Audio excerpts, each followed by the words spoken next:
Welcome everyone. So we'll go ahead and get started. Yeah, thanks Gretel. Gretel's jumping the gun a little bit, but yeah, first off, I'd like to introduce myself. I am your host today, so I will be moderating this great session, and we have a lot of fun things planned. I am the Global Partnerships and Communications Lead at BABLE Smart Cities, and I'm also a podcast host at Smart in the City, the BABLE podcast. I'll also leave a link for that in case anyone's interested to know more.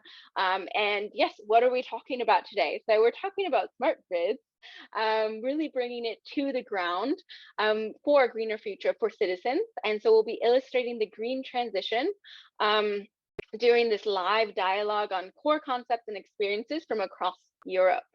So before I introduce everyone and get us all going, I would like to give you all, our lovely audience, full reins today. So please do not hesitate to jump on, ask questions. If you'd like, you can ask your question in the comment section, and I will make sure that that will get relayed. If you do want to talk directly, feel free to turn on your camera, ask the questions directly to our speakers as well. So I know this is a webinar and maybe we're a bit tired of staring at screens and maybe you're trying to do work on the side, but I do want to make sure that you can interject and interrupt and really stay engaged and focused. So yeah, please feel free to come on and talk directly to us.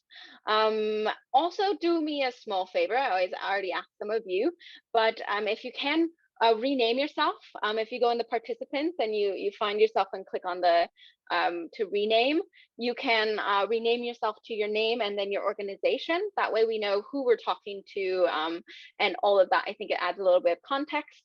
And already, I would love to ask you if you could start typing in the comments a little bit as I get the introduction started, and maybe leave a short comment about basically who you are and maybe one thing that you hope to get out of the webinar today, or one question that you might already have. So feel free to start typing away in the comments, and we will carry on. And first, I want to start with an introduction to Sparks. And after that, we will hear from Philip, who's our BABLE in-house expert, about what is the baseline of smart grids. And then you'll hear from two experts from the Sparks EU-funded project. I'll give them a bit of an intro later, and then we'll move into our workshop start. So does that sound good for everyone? You can feel free to give a little reaction or something during it. You can do a more fun one than the thumbs up if you like, but feel free to react and keep it interactive. So good. So without further ado, I would like to welcome Gretel Shaw onto the stage. She's our Iberia lead and our Sparks project lead, and she's going to just give you a short intro into the Sparks project so you have the context for our continuing discussions. So yeah, Gretel, come on up. Thank you.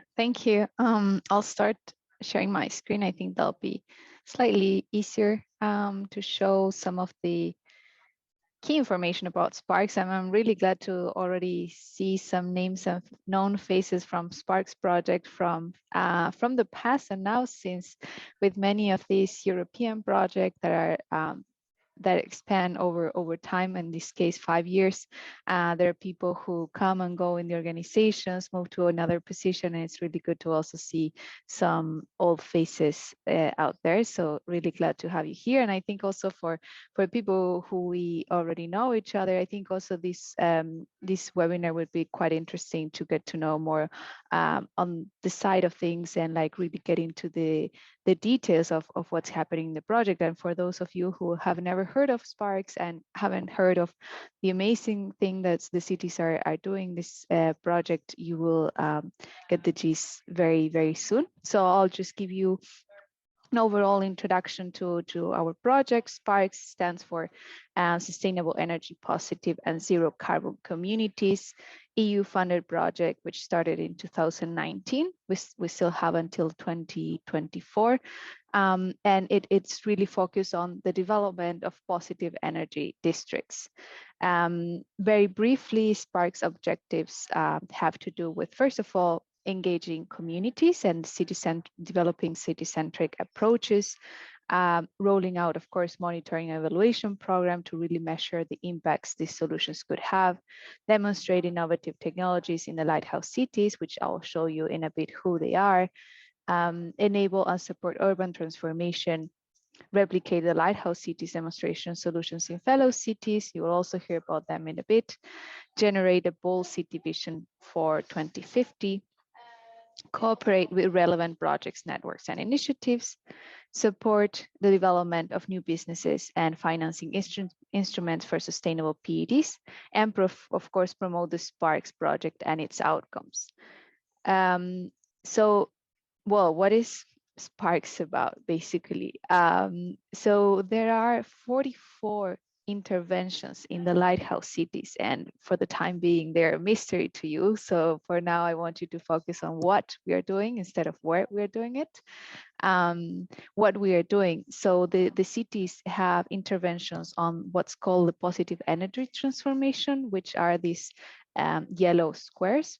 And it's all about energy type of projects. So we have renewable energy generation, we have energy storage, of course, virtual power plants. So how can we use and manage the energy more efficiently and in a more in a smarter way, knowing and getting data on when the energy is used and so on and so forth. And of course, we also have, and the cities have interventions around mobility. So a lot focus on electric mobility and all the actions that support this intervention. So we have, of course, what's called or what can be seen as technical interventions, where there's technology involved, but we also have elements that have to do with the processes and the governance and the citizen engagement. So all of that, it's what the cities are covering. And if you want more insights, you can go onto the Sparks website and read more about that, as well as on the BABLE platform, because we are collecting information about each of these interventions, as we call them, in use cases, with information that detail on what exactly they're doing. And today you will hear more about what's going on the smart grid element from this positive energy transformation.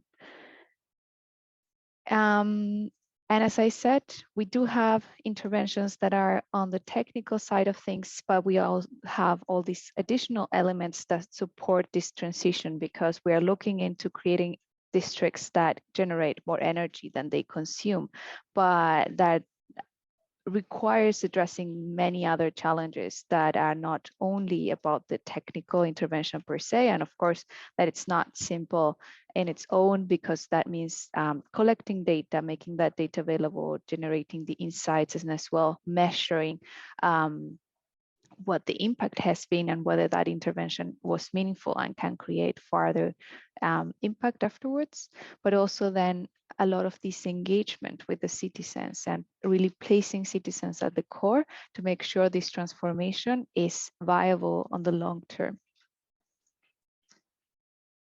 And this is a bit on how we are making it happen. So the structure of our project, and now finally you see who is here involved from the cities.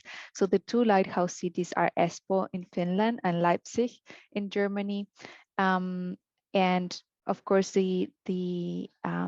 both Elina and Uwe will be telling you how these interventions are going and how they are focusing their actions around smart grids.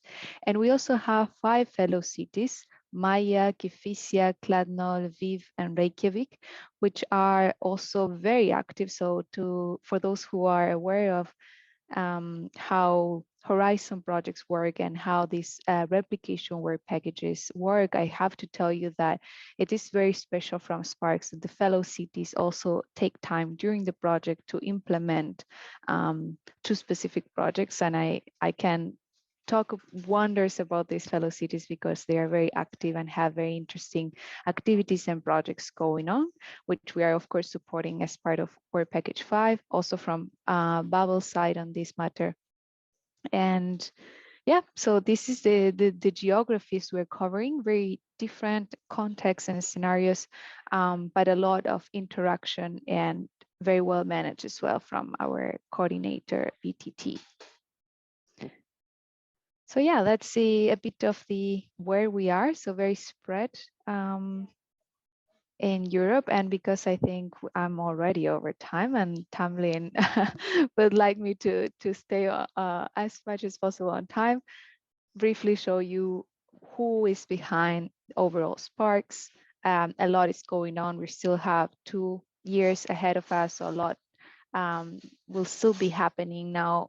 The lighthouse cities are finishing with the implementation phase, now moving forward to the monitoring phase, as well as to looking into how to upscale these interventions, and of course also with the replication of the fellow cities. So stay tuned if you want to know more about the project. And also I think from Tamlin, which who mentioned before, we have a podcast recently or about to launch an episode that also shows a bit more on what ESPO is doing. So several channels for you to connect and hear more about what's going on apart from this webinar, which I'm pretty sure will be very, very, very interesting. Thanks so much, Gretel. Yeah, actually, that podcast episode is launching tomorrow, so stay tuned for that. I'll make sure that you get the link also in the comment box. So if there are no questions for Gretel regarding Sparks, I think we can just jump on. Feel free to interrupt. Okay, then we will move on to really giving you a good baseline for talking about smart grids. So it's my immense pleasure to welcome my colleague onto the stage. He is the Strategy, Energy and Technology DACH Lead and Smart City Manager, Philip BABLE. And yeah, Philip, go ahead. The floor is yours. So.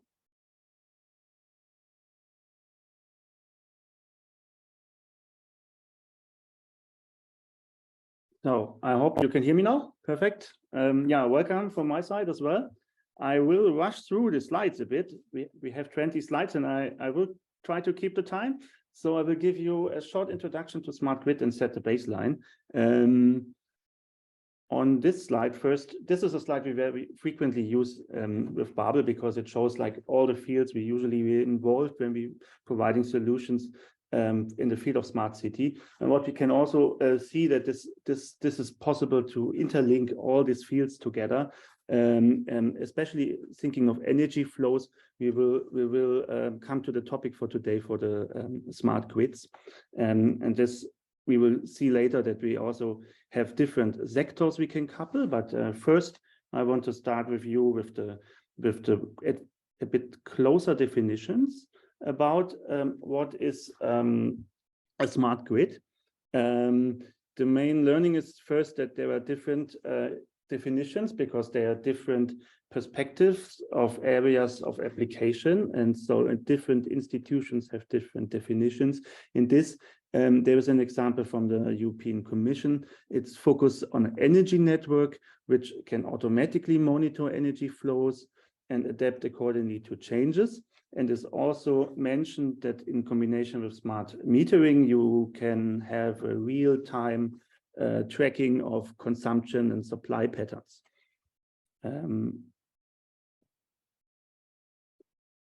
One more definition from International Energy Agency. It also refers to an electricity network and also to the monitoring and the control of this network. But it broadens the perspective that it's also a purpose to operate as efficiently as possible and minimizing cost and environmental impacts. And also the terms of the stability of the system, so system security of the electricity grid, by maximizing the reliability and the resilience of the systems. Using smart grids is in this definition an important aspect. So coming back, just give you a very quick baseline because most of you will know it, that what changes when we think about the development of the energy system into also into a smarter future. You see that basically we have yesterday on this graphic, and we have tomorrow, and the transition already started, right? So we are already in tomorrow. So there are a few large power plants yesterday, and now it's many decentralized small producers, but also there are still large power plants available. The centralized grid gets more decentralized. Also, the overall grid lines they focus also on the distribution level more, so really connecting the end user more efficiently to the grid, thinking about, for example, electric mobility and their demand for additional capacity also in the distribution network. So what also changes is the distribution direction. So it's now both directions, so bidirectional communication between end users and also producers. And this is also the last point. We see that in yesterday we were very passive, just consuming electricity, and the end users also get as an active part in the energy system of the future. Talking about the end user very quickly, what we can see here is basically the balance, what a smart grid enables. So we have prosumers now producing their own electricity, also have to communicate with the overall grid about their production and own energy needs. And also smart meters, there is an upgrade to the consumers. We think we just consume electricity. We can call it intelligent consumers. So they can, if there is a transparency within energy prices, for example, you can adapt your demand according to the needs or supply situation of the electricity grid.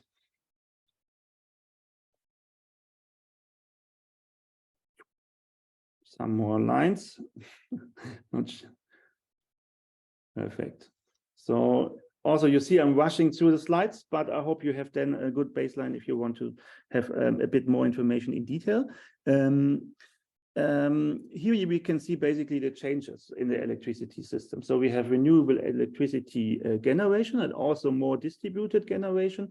And the solution the smart grid provides for this is to balance this generation and also the more decentralized production of the electricity. This also enables new business models. For example, as mentioned, thinking about electricity prices and the transparency of these prices to the end user. So another challenge is a limited generation and grid capacity. And with a smart grid solution, so tracking the really capacity of the grid lines, the demand of the grid lines, we can have load peak avoidance and load shifting. So there are more options to really optimize the capacity available within the grid. Also, the weak infrastructure is getting more reliable. One goal is, like we saw we heard in the definition of the EIA, is that cost and emission of energy supply can be optimized with a smart grid, and also thinking about losses we have in the grid. There is much better transparency where these losses occur, and we can have automated loss prevention as well, which makes also the overall energy system more efficient.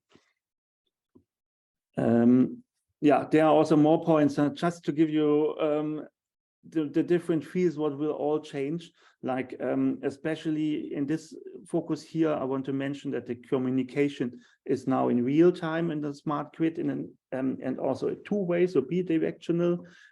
So the interaction with the consumers getting more comprehensive and will provide more options because it's getting completely digital. As mentioned, like generation will be more distributed. Also, this makes the power flow more comprehensive, where we need automated systems from a smart grid, providing this smart solutions, automated smart solutions to make the right decisions for overall grid stability and optimization. So this provides better reliability.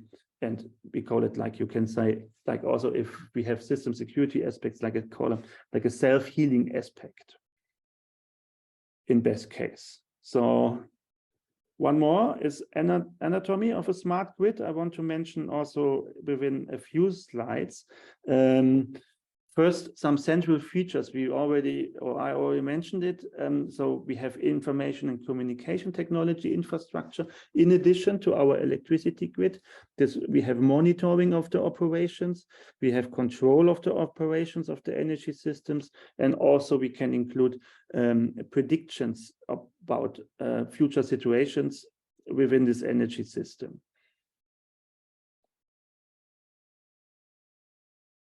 And this will have a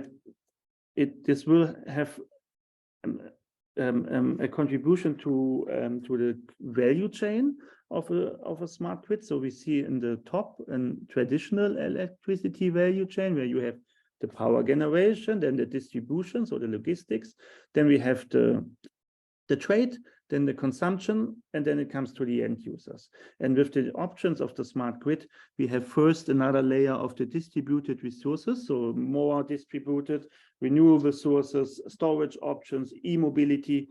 And you also see with the small yellow arrows, we have this bidirectional flow between all the sources, and this is enabled basically in the box because we have ICT options added to the grid, where we increase the information level and also the transparency of the different grid situations. And this basically enables that we can interact more efficiently with the grid, also from the end user side.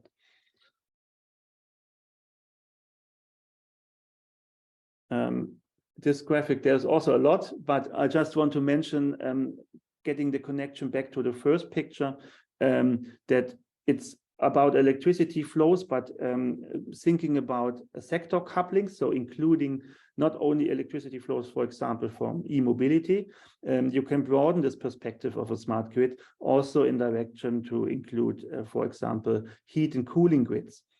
So because also you can, for example, produce heat with electricity or cool with electricity. This is an overall interconnection, and will have, you can, with thermal inertia, you can even have balancing options contributing to your smart grid. So it makes a lot of sense to broaden the definition of the smart grid into electricity, heat, gas, and transport sectors.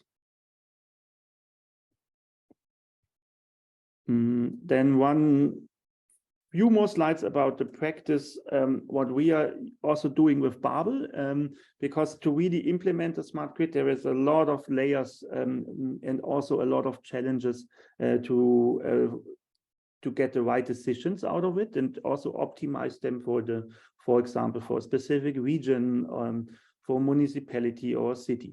So there are main obstacles which has to be considered. For example, also a demand for smart consumers. So there must be an awareness about how to save electricity and contribute to a smart grid. Also, there is a lack of multi-way communication between all the different stakeholders involved, especially thinking if we broaden this perspective and also include different other sectors like the heat and cooling. There is a funding and incentives are very important, and the market also has to be further developed. So there is a further need for greater market opening, and very important also that we need standards and frameworks to really have all the technologies working together most efficiently. And this is a bit what we are doing with BABLE. So we analyze situations, electricity patterns you have, or also supply patterns for a city, for municipalities. You will soon hear an example from Leipzig in a bit more detail, and then put them on the roadmap to really have the right decisions at the right time, and also identify beforehand what technologies can be developed in a shorter time frame to have a bigger impact, for example, for your CO2 emission goals within a city or country. And in this, we we have a further look or a detailed look to different technologies. Like, for example, in this here, we, of course, renewable and sustainable energy generation, but also about it's important to have a deep in view about the digital and transmission infrastructure available, and also identify further development needed. The balancing and storage options, then the interconnection with sustainable mobility, if thinking about, for example, electric vehicles, and the climate neutral end use and energy efficiency aspects are very important and have a huge potential. Basically, you can track down all these technologies with a very city-specific or region-specific view, and for different regions, different technologies works better, or because there are other preconditions around it. So this is something very efficient to do, and then really track this on a roadmap where you can decide what further development steps are needed at what time to really get the most impact and the most interconnection in the most efficient way between all these technologies, because this is just a very small example out of this roadmap, and you see it's already very comprehensive. Last slide I have is to encourage you to have a look to the platform. You can, for example, just put in smart grid, and you will find also some solution from other cities and regions in Europe. Yeah, this is the last slide. Thanks for your time. I hope I have kept the time approximately. You went a little bit long, Philip, but I'll allow it because it's very interesting. I'll allow it. It's okay. It's okay. You're forgiven for now. But we do have to move on. But before we move on, I do want to give all of you a chance. Feel free. I will be silent for a couple seconds. Feel free to jump on, turn on your camera, and ask Philip any questions that you might have in general about smart grids. And then we will move on to a couple case examples after that. Does anyone have any questions? If you don't want to turn on your camera, you can also type it in the field, and I will read it out for you. So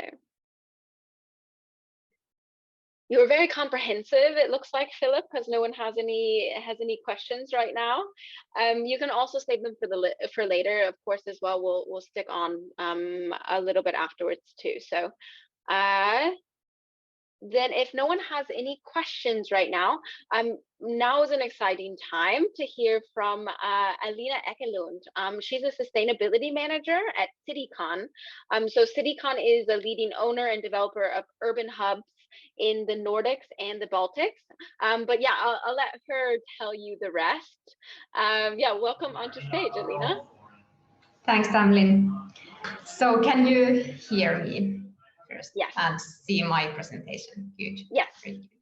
So yeah, good morning or afternoon, everyone. So it's afternoon here in Finland, and yeah, I'm Elina Ekelund from CityCon, and I work as a sustainability manager. And today I will tell you about Lippulaiva. But first, a few basic things about us, CityCon. So, as Tamlin said, we are the owner, manager, and developer of urban community hubs. And we have 35 shopping centers. They are located in 5 countries in Nordic and Baltic cities. And CityCon is a public company, so that means that our shares are listed on the Nasdaq Helsinki. And so far, we have operated in shopping center market, but actually at the moment, our focus is on portfolio transformation towards like mixed use portfolio, which means in practice that at the moment we have shopping centers mostly, but we will add, for example, residential buildings, office, and other asset types. So that was a short introduction about CityCon. And then we could move on to Lippulaiva, case Lippulaiva. So Lippulaiva is our newest urban center, and it was opened in March this year. and it is located in Espoo-Lahti area. It's about 15 kilometers from Helsinki. And this mixed use means in practice in Lippulaiva that Lippulaiva is not only like shopping center. So in addition to retail space, there are also library and health service spaces, daycare center for children, and private gym. And there are also, or will be, 8 residential blocks. And yeah, underneath this whole Lippulaiva block, there is a new metro station and bus terminal, and metro opening will be next December.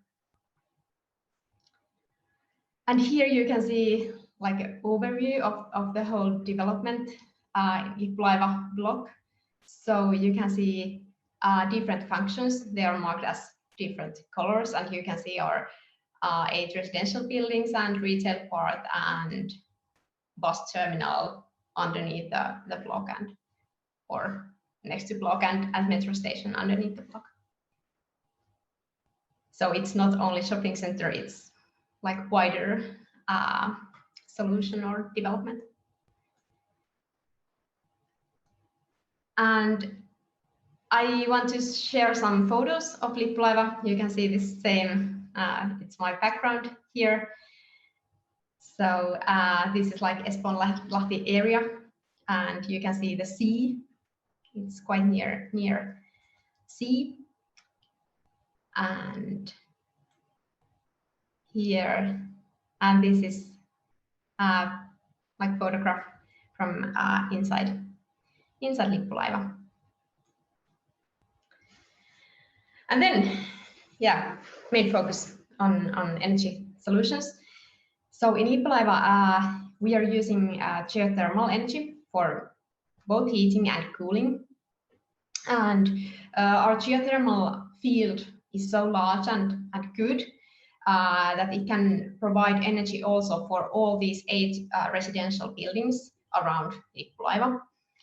There are about 50 kilometers of geoenergy wells under the building, and heat capacity is about 4 megawatt.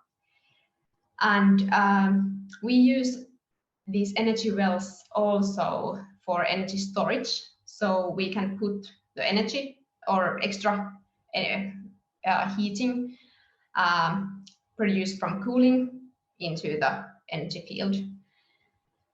And as a backup solution, we use electric boiler and district heating, but only if it's needed. And so far, we haven't needed or district heating or electric boiler. We haven't used them so far. And in addition, we are also utilizing excess heat from grocery stores. That's, I think, very clever solution. And regarding electricity, a part of our electricity demand is covered with solar panels, PV panels. They are installed on the roof and on facade, and the annual estimated production is about 540 megawatt hours. And of course, we will need more electricity, so the rest of the electricity demand is covered with certified renewable energy from the grid. And we have a partner in this geoenergy solution, Adven. Adven is a company, and that means in practice that Adven has invested in the geoenergy system, and we buy energy from Adven. And that same solution applies to residential buildings too.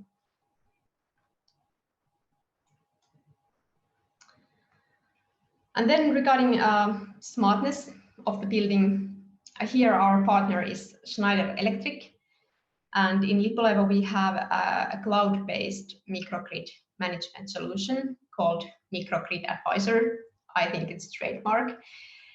And this Microgrid Advisor system, it forecasts and optimizes our energy loads, and it determines when we should consume energy, when we should produce energy, when we should store or sell energy. And it takes also into account future weather forecasts, energy market pricing, for example, and demand response requests. And Schneider has also provided us in Lippulaiva an energy storage system, which means electricity storage system in practice. And with that system, or that energy storage battery, we are participating in Fingrid's demand side management, so FCRN market, which means frequency containment reserve for normal operation. And this means that we can sell electricity to the electricity grid if it's needed, or then we can load the energy storage. And with that, we can improve our national grid balance. And of course, we can get money from that. And then we have also talked about environmental certifications. We have achieved LEED Gold environmental certificate during design phase, construction phase, and also a smart building certification. And that smart building certification, it measures smartness of the buildings, for example, building usage, user behavior, and building performance, etc. And you can see on that photo, it's from our energy storage system.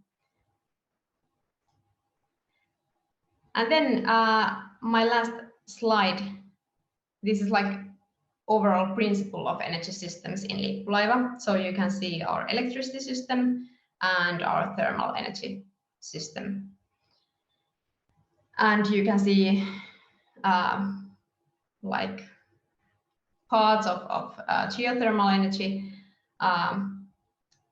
things, and also the electricity and that Schneider microgrid advisor on the left. And in the future, we will study, could we maybe include, for example, our EV chargers in that demand response system. We will study it. They are not at the moment included that system, but we will check that one, and also lighting, ventilation, if we can cut our peak demand. We will do that study with Schneider Electric. Yeah. So I will finish there. Thank you very much, and maybe if there are some comments or questions, please feel free to ask. Yes, thank you so much, Elina. Does anyone have any questions? It's really interesting case study from Espoo. And I'll give you a minute. If you have any questions, you can pop on your camera, you come on and ask. Good, you have a comment that it was quite clear. So obviously you were comprehensive, so no one has any questions. But if you will have some questions, you can contact me by email. It's elina.eklund@citycon.com. So quite clear, easy. So I think Stephen might have a question for you. Okay. Hey, thanks very much, Elina. I was just wondering, have you calculated the return of investment for the plant or the project of when you'll be able to, compared to what it would have cost to heat and to generate that? Regarding, yeah, thanks, Stephen. Very good question. Regarding that Schneider Electric microgrid overall system, so including PV panels and smart or microgrid advisor, the payback time will be about 5-6 years. So it's quite good investment for us. But we will see. We are just starting that project, or Lippulaiva is operation phase, starting that. So we will see. But yeah. That's fantastic compared to a lot of the renewable projects for the return of investment. They usually say about 10 years or plus for that. So very impressive. Thanks very much. Thanks. Good. Thanks so much for your question, Stephen. Anybody else have any other questions before we move on to our next case? All right. Feel free. You can always type them in the comments. Also, we'll have time for Alina also to answer them later on. And with that, without further ado, Uwe, are you still, you managed through the hack? Are you still here? I unfortunately don't see him in the list of participants. Philip, could you give him a call, please, so we can get him back on? Perfect. Oh, good. Then I think we could, while Philip's getting back on, I'll already try and post the workshop link in case we don't get him back on to do a little workshop with you all.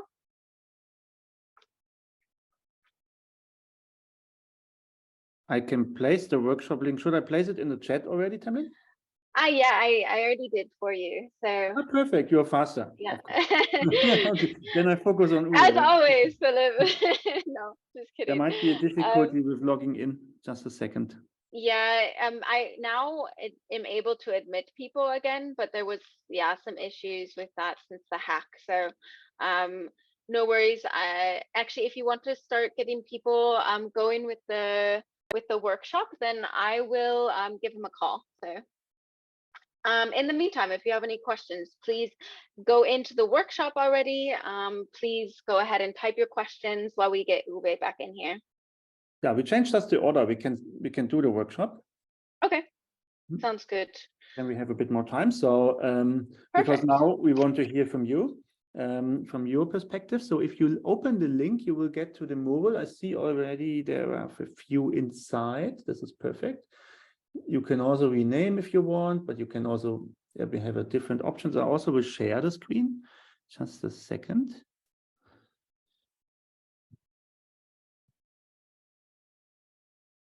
So, yeah, you see it's not too complex because also about a limited time, but the goal is now to really get, oh, I'm not sharing, right? No. Now you should see it. So to really get your perspective, what you can share from your city about smart grid implementations, there is one field. What do you think accelerate the smart grid implementation in your city? What are barriers? What is the essential clue you think is really needed to further develop smart grids? Also, what slows you down? What do you think slows you down? And what overall goals do you have, or do you see implementing or further developing smart grids?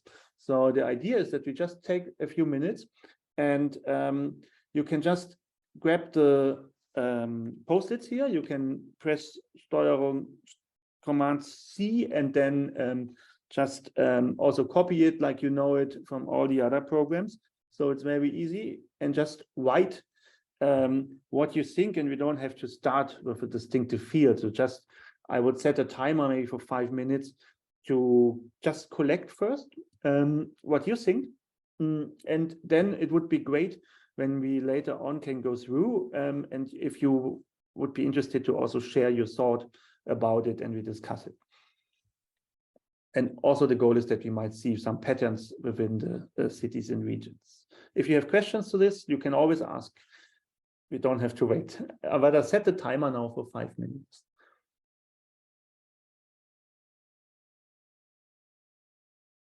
And likely I will just continue to talk a bit.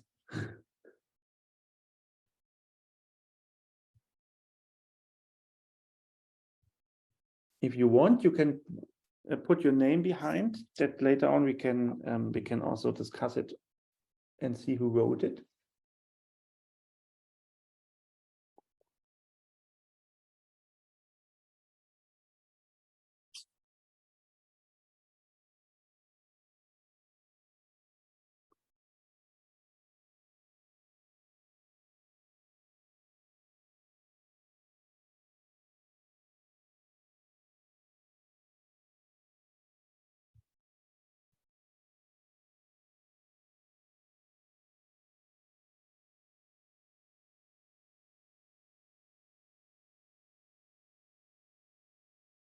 I see it's already starting to fill. You can also zoom in.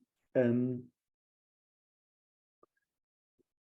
we see also, depending from the time, if the next goal we can reach to also have a stakeholder mapping. So it is the board in the middle with the essential crew. You can give it a focus. And if you have thoughts to really think about who should be on board developing a smart grid in your city or region, this would be really interesting and would already prepare a potential next step.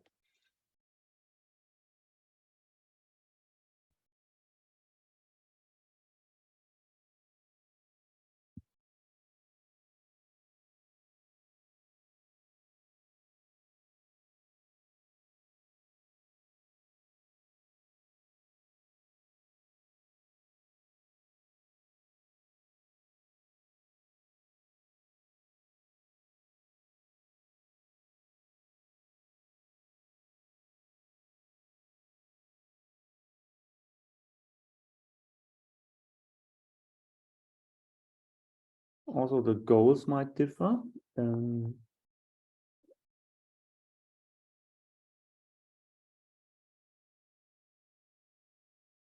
We already have a focus to renewable energy and carbon neutrality. I'm curious also to know or to get information, how is it to implement further sectors and better connect them, if this is a goal in your city or region. For example, thinking about e-mobility or the thermal networks.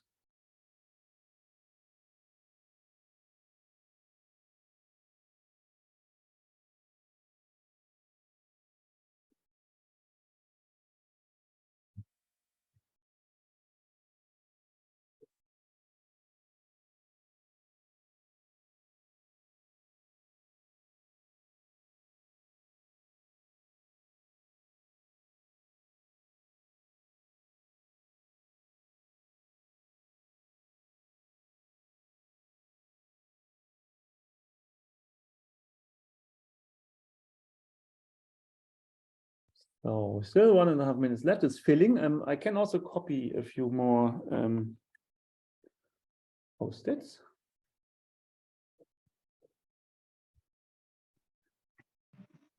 What slowed us down? This is if you have an idea there. It's similar to the barriers, but the barriers are more focused on, the idea is more on the risk you see for implementation. And the other is about how the process slows down or needs more time to implement.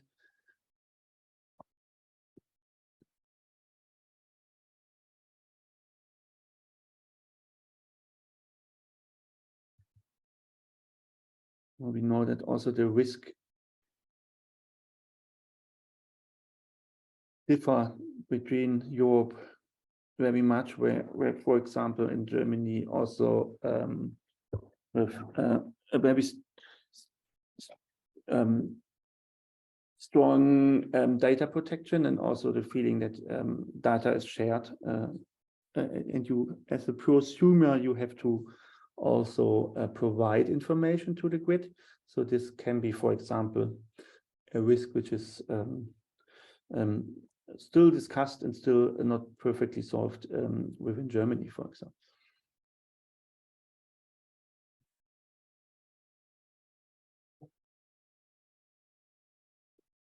So perfect.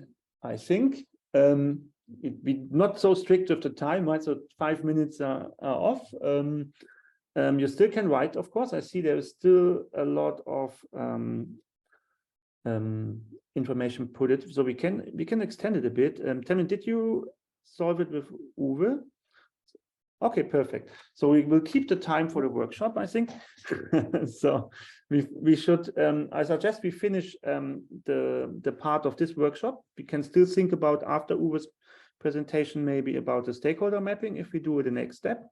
But first we will, or it would be very great to also discuss all this, what you wrote in already, and hearing your perspective. So we have some information there. We have about government policies for accelerate the smart grid implementation and private sector investments. We have a lot of more now for the goals we want to reach with a smart grid. So maybe in the discussion, we can also further develop it. First, I want to ask somebody, is somebody just right now want to share? Doesn't matter what field you think you have an important point you want to share with the others.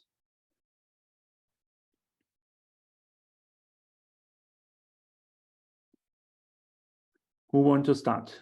It would be really.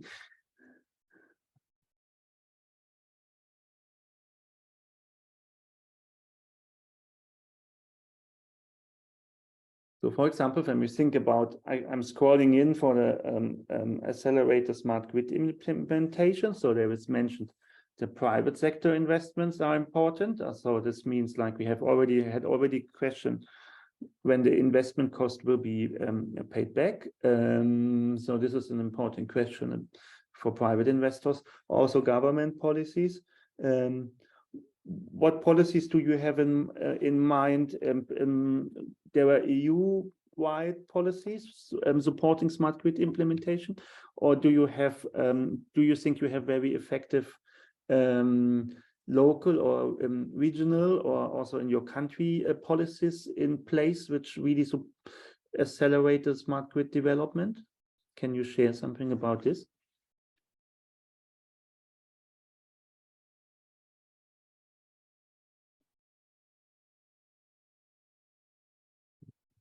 Because I don't know all the different funding options the European Union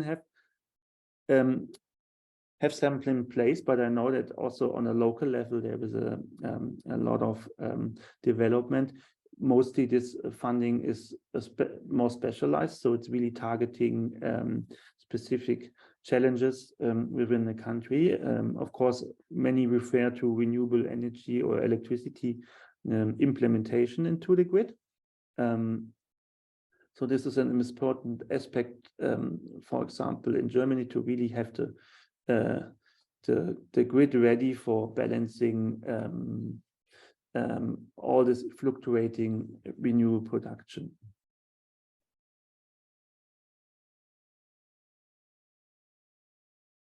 I would also go to the barriers, and there we have a lot of post-its. So I hope somebody wants to share some barriers you really specifically see for your region city. Can be also in general, right? But what do you think is a big barrier we should also solve? Hi, Philip. I think I added in a few of those. Perfect. Yes. Although the energy sector isn't the smart city theme that we look at, it's more around active health and sustainability, but it's just things that maybe I'm just the smart city pessimist, but these are the barriers that we've come across and seen happening across a lot of the cities that we're dealing with, that the procurement processes are very slow, and I would presume that's the same for energy as well, but also the cost versus the value that it brings to the projects is something that a lot of the governments don't look at. They look at the cost initially, and it's the same old procurement procedures of best price wins, whereas they don't look at the long-term return of investment on the projects. And we've came across a few examples of death by pilot, where a project gets green-lighted, the pilot works well, and there's been no path to take the project forward to the next level, to the next stage. So that's just a few of the barriers I've seen. Mm-hmm. Mm-hmm. There's also, I just have to take a look to the chat. There's also somebody mentioning, Mrs. Sony, that the government policies are also changing periodically. So for investors, it makes it less interesting, because they need also this long-term perspective for having security in their planning and investments.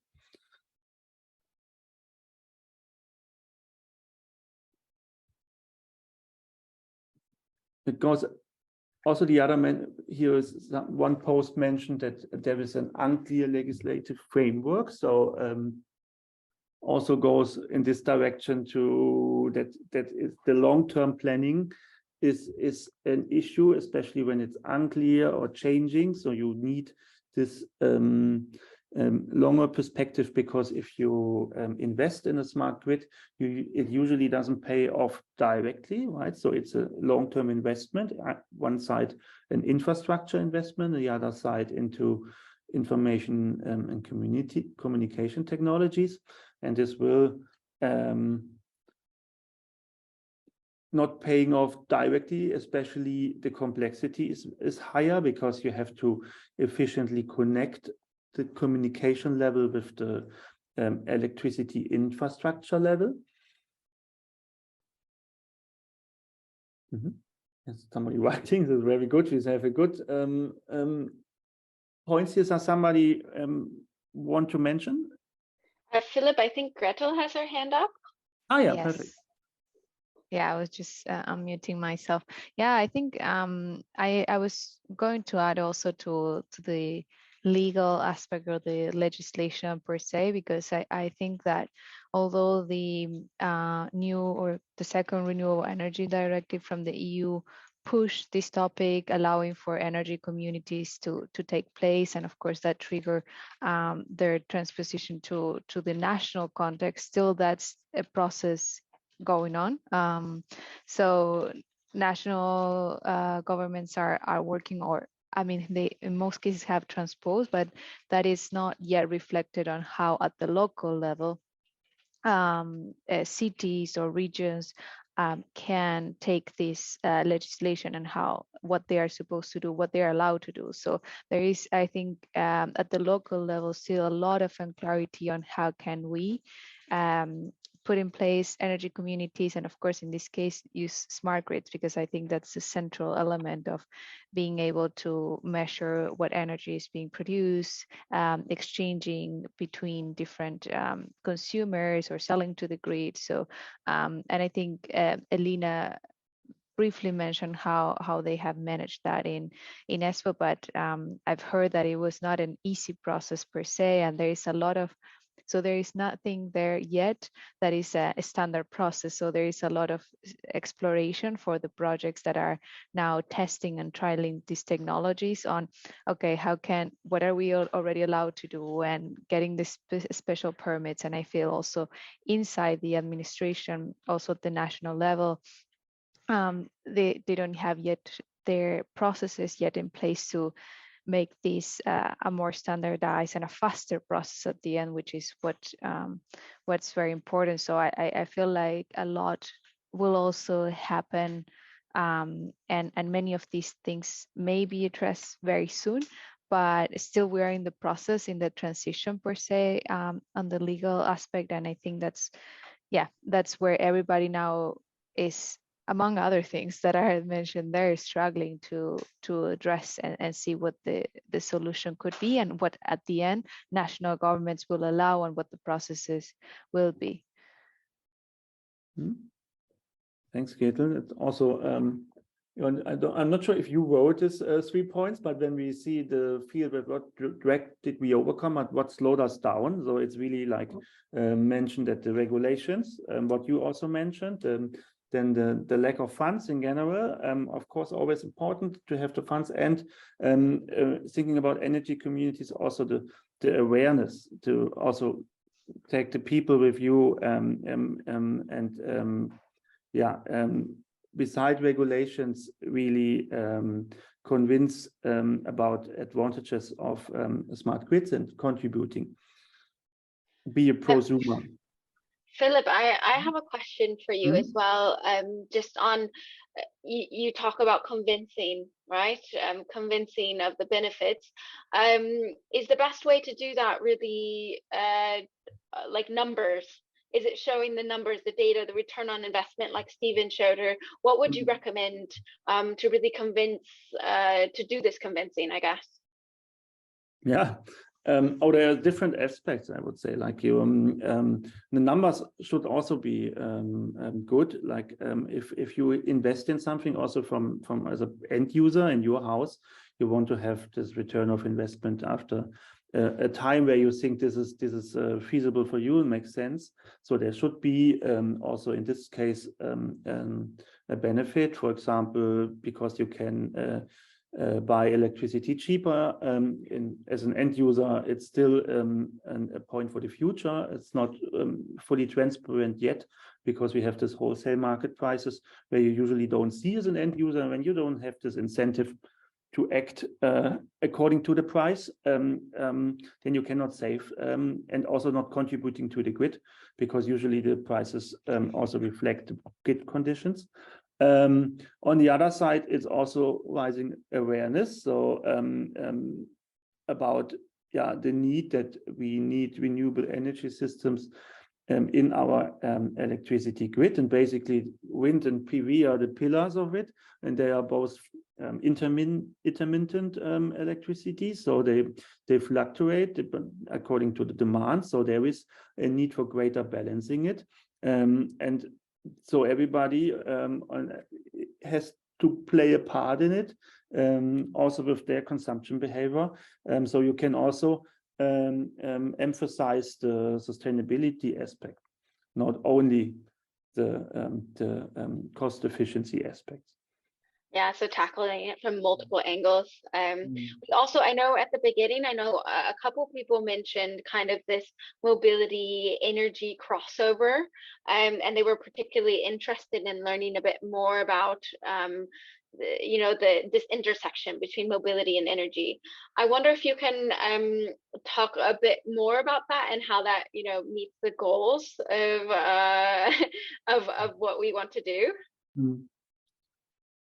Maybe briefly, because it's still a very big topic in Germany or over Europe as well, but there are maybe, or for sure, countries a bit more with more developed distribution grids, because when you charge a huge amount of electric cars, and which is pretended, or we see the trends already, that the sales are really skyrocketing, this will bring other challenges to the distribution grid, and there are still a lot of funding available to find solutions for it, but this is basically very often on a pilot level still. So to find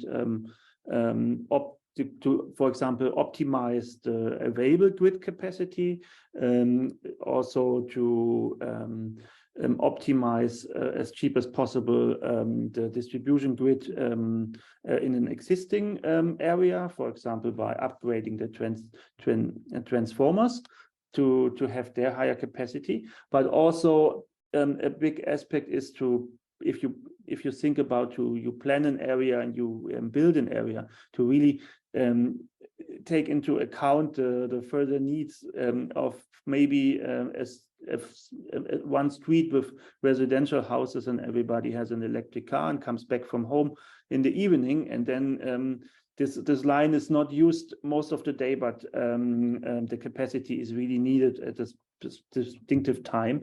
So there is still a lot of work to do. But what happens for sure in Germany is when we plan, or when new areas are planned, this is taken into account, and the capacities are taking this future perspective into account. But the most is already built, so there is a huge demand for upgrading distribution grids to make them fit for future needs. Good, thanks. Yeah, sorry for interrupting. I think you wanted to continue with the goals we have, right? Yeah, let's go to the goals. I think we also captured a bit. So in this, we have the point carbon neutrality, but not through carbon offsets. Then sustainable and carbon neutral economy. So it broadens the perspective to the overall economy, where smart grids also play a role to make this happen. In general, a good target is increased quality of life by having lower cost for energy, and also have a contribution to sustainability by, for example, this can be done by using electricity when we have an abundance of wind or PV in the grid.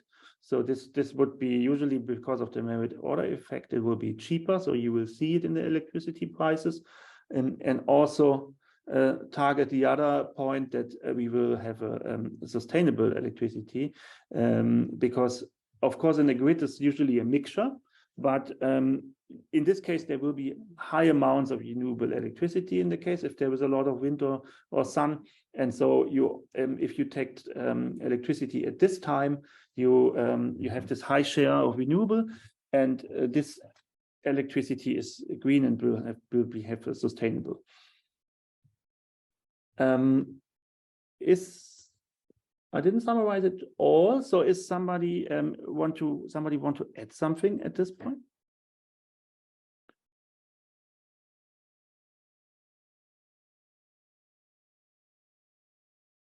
So we have the point price of living for citizens should go down. Energy crisis we have right now, we know. I have a question, Philip.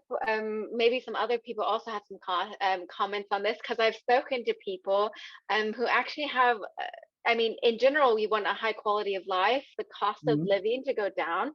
But some people have also said that when we lower the cost of energy, people don't care and will use it a lot more, a lot quicker and in abundance. So actually with higher energy prices, people, you know, care about shutting off the lights. They care about taking the shorter showers, and they care about those things because it's a direct cost on them.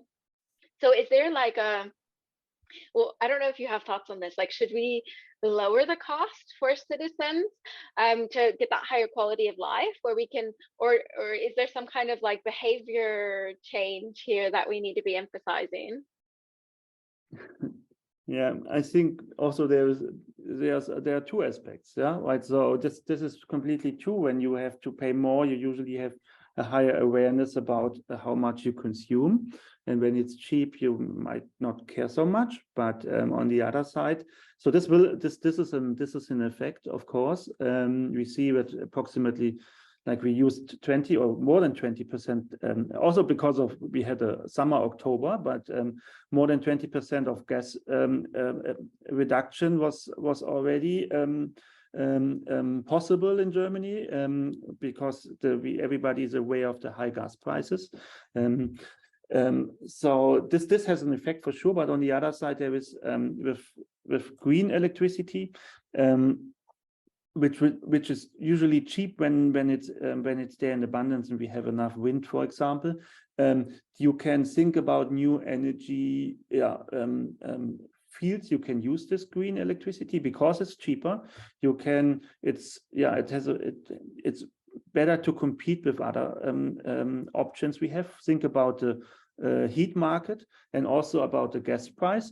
There we have two effects. The gas price is rising, and with higher renewable shares in the system, the electricity price is lower. So with heat pumps, for example, there's a very efficient way to produce the heat with electricity in this case. So you have a shift to electricity because it's cheap.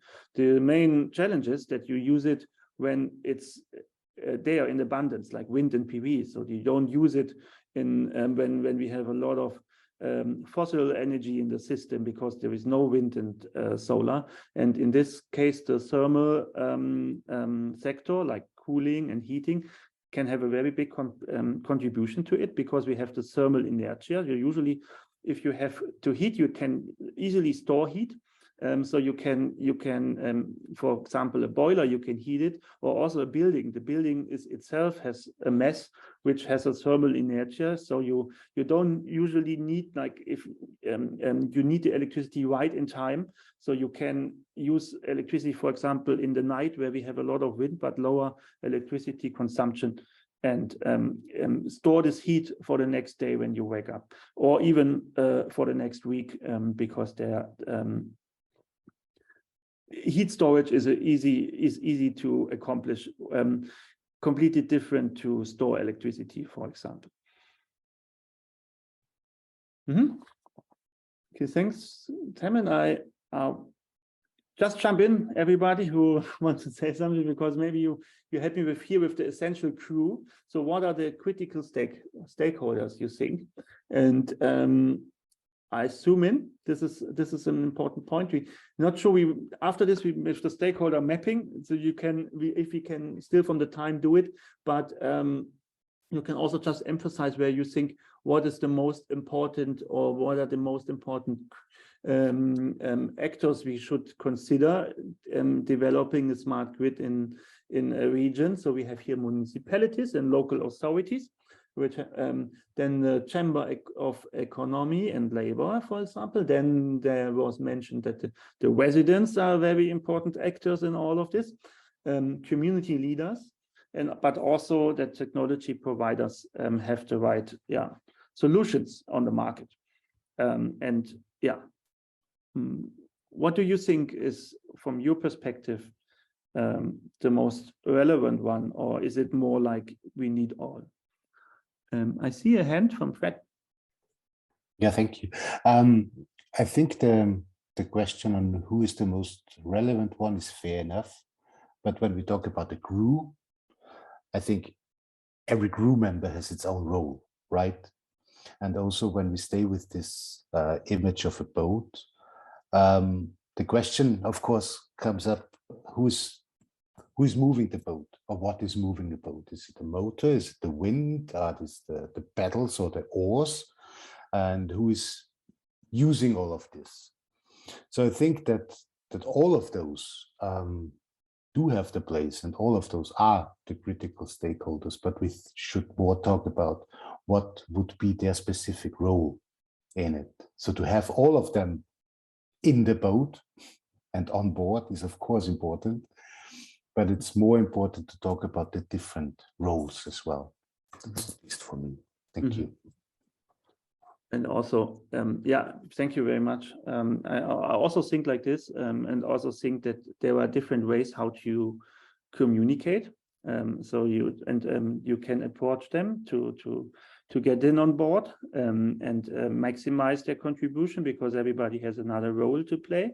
And this might be also very important to have a different communication strategy. Yeah. So if you think about your city, or you want to further develop some fields in direction of smart grid and interconnect them, because you have, for example, clear efficiency benefits out of it, you need to know how you communicate on a local level, on the government level, who is communicating to the government level, what can citizens also play for a role, for example, in energy communities, or also in if you have like an interest organization where you push really your interest first to the local authorities, and they push it further on a regional level, for example.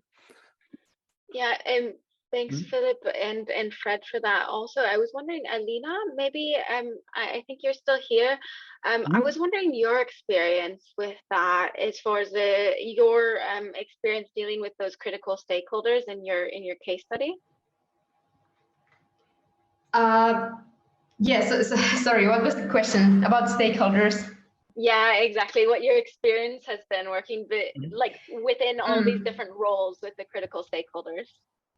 Yeah, well, first of all, I think it's very crucial to have very good, for example, service or providers or technology providers with us in the project. So in our case, for example, Adven and Schneider, they have been very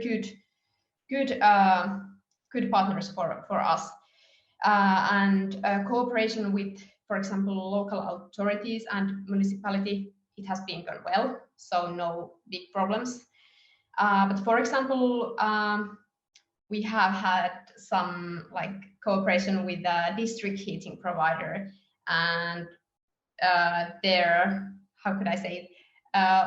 We maybe had some problems with them, or discussions, because of course they will their focus is on district heating, and we don't want to use that. So there are, of course, everyone has their own targets, and it's sometimes difficult to maybe cooperate with all stakeholders. Yeah, thanks so much. Yeah, it's an interesting point. I also wanted to ask you, I guess, what went wrong in the project, right? So, what were your main lessons learned within, like, bringing it to the ground? Like, of course, you had probably many of these barriers, and you overcame many different challenges. This is one. Do you think that you could name another challenge maybe that you had in your project? Of course, like our resources are quite like scarce, so it wasn't maybe a problem, but like in overall, it these kind of like very big development project, they need a lot of good consultants, and it's not easy to have maybe some very experts or very good experts who can understand the like whole complex if we want to use geothermal heat and connect that with our microgrid advisor. It requires like very good understanding the whole like system, and it wasn't not the like big problem, but it requires very much for from our like consultants and partners. That's maybe the second one. Yeah, that's great. Yeah, thanks so much, Alina. I think we have a couple questions in the chat. So for you or for Philip, whoever wants to answer, or anybody from the audience as well, feel free. So Guarev, sorry for mispronouncing your name if I did, but his first question is about so by smart cities, we are making our energy transactions smart, but do we see this happening only by clean sources? In short, do you see any place for coal or natural gas in the future? Alina or Philip, whoever wants to answer. I can. Alina, do you want? Please, Philip, you can answer. Like, especially natural gas is like a source which is usually having, like, is planned to have a contribution, and because with this further development of wind and photovoltaics, we need to balance because of the fluctuating feed-in, and electricity storage, as mentioned, is not completely solved because we have to store huge amounts of electricity, and there is not this technology readiness level yet, also not cost effective. So then we need other options to balance. So gas was playing an important role in all the strategies to balance this infeed. But now with this energy crisis and the situation with Russia especially, there is also more awareness that is this possible without a gas.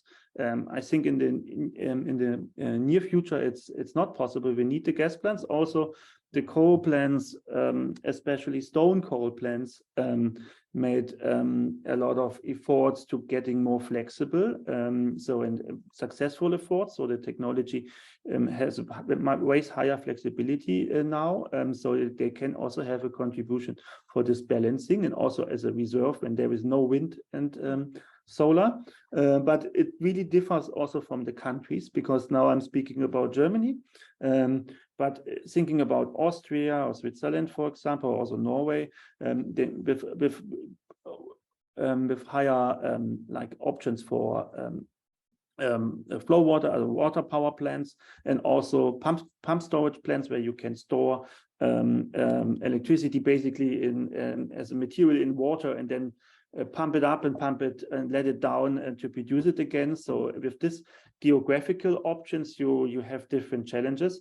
So maybe this easier, and you don't need so much gas plants to provide this balancing needs. But this comes or connects to the conclusion that if you connect the different countries together in Europe more efficiently, so this has a great potential to minimize the demand for gas, for example, in coal, because basically when the wind is in the north, maybe there is, and when there's no wind in the north, then maybe we have some in the south. So the and we, as already happening using the Swiss and Austrian pump storage plants for the German balancing we need for the electricity grid. So there is a lot of interconnection already, and this should be increased significantly in future, and this will have a contribution to this balancing.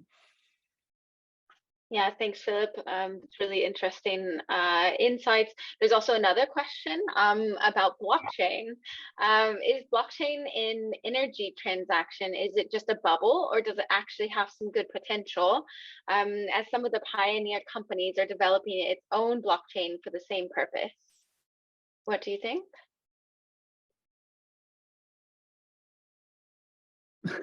I can briefly, I don't have so much information. I just know that there are some pilot projects. I don't know some in Europe, for sure they are. It's more like I know a lot is going on in Africa, for example, and Asia, because also the mindset is very open to these technologies. And in smaller communities, for example, it has a really promising contribution to grid stability, because usually this in rural parts in Africa, for example, there are energy communities, like it's an isolated village that's automatically an energy community, not well connected to the main grid, or maybe not connected at all. And then there are pilots ongoing also with big companies like Google, for example, to really test it on the smaller communities that completely based on blockchain and producing photovoltaic and automatically sell it to your neighbors by using the blockchain technology. But yeah, I still think it's in the pilot phase. Yeah, interesting to see how that plays out in the future for sure with blockchain. But unfortunately, we lost Uwe in the whole fiasco with the hackers. But we'll try to get you all some information also about his presentation, about his case study, and of course you can always reach out to us with more questions.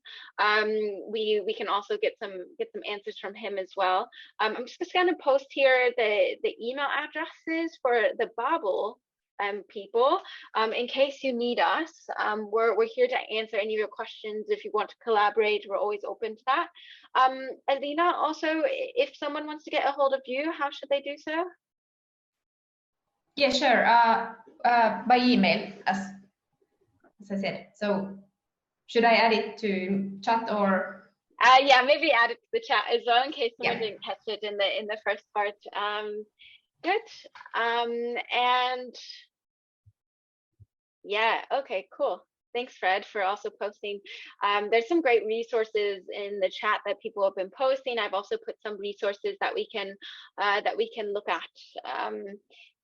Yeah, very interesting about the smart grids in Austria. Apologies for the hack again. We are all out of time, but we. Any closing words from you, Philip, about the future of smart grids?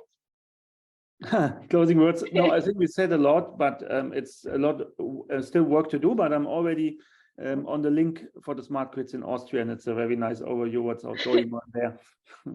Thanks. Yeah, thanks so much for all the resources. We keep the thread open for all the questions in the future, and I also posted.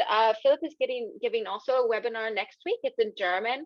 I also posted a link for that. It's about financing smart cities. So if you are a German speaker and that's an interesting topic for you, please tune in next week as well.